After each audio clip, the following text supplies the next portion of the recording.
Yes, I need to get into Alfred Hitchcock's work by North. This was written by Alfred Hitchcock, released in the year 1959. This is just a wonder of slow-paced sort of suspense value.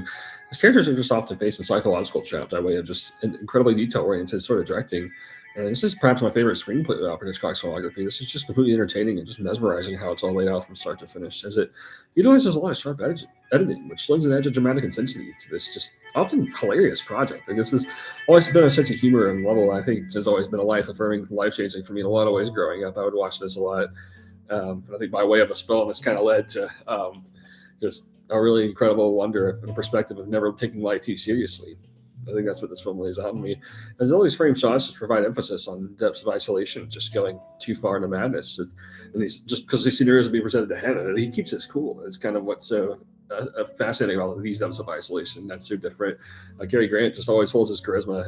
He's just all this hikey lighting just kind of gives us very vulnerable sort of experiences. Hitchcock presents this ultimate thriller, very paranoid kind of journey, which takes Grant on all kinds of extraordinary and dangerous scenarios. And this is a psychological display which conveys a complete wonderful spectrum of light and darkness. Characters are often mysterious in presentation, as the ultimate anxiety is just like just facing just something of an inevitable force in a lot of ways.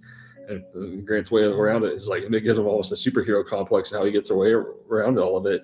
Hitchcock largely perceives everything from Grant's perspective. It gives this original accent to spark and cool value after revealing such dark shades of himself in collaboration with James Stewart between Rear Window and Vertigo. It's like Grant's almost like a superhero kind of a version of all this.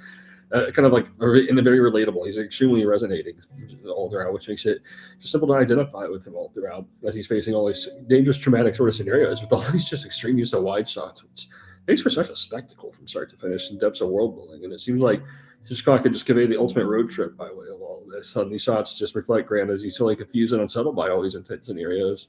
I absolutely love the crop duster sequence. This whole montage sequence holds up. It's just one of the most well directed I've ever seen. The whole project is just extremely entertaining from start to finish, and it has an incredible sense of humor all around. Great tension. I would say all throughout, just heavily feels like it's foreshadowing the tone of the Coen brothers in a lot of ways. So this is strongly recommended from start to finish.